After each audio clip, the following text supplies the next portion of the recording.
Conclusions. There are many more types of goals that you might choose to pursue and where you might choose to use this formula. For example, you might have goals that pertain to your finances alone, maybe to your property, maybe to your social life. Perhaps your goal is purely to learn a particular hobby or to improve the way you dress. The whole point of this system is that it can be applied anywhere, and when you do that, it will help you to really understand what it is you want and to make those aims concrete and tangible.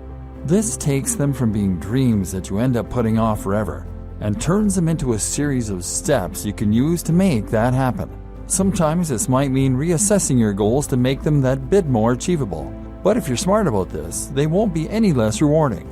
Maybe you can't be the next Brad Pitt or Angelina Jolie, but there's no reason you can't start playing bit parts in movies if you think about how to structure your life around auditions. It's about knowing what you want, and then assessing the quickest way to get as close to that ideal as possible.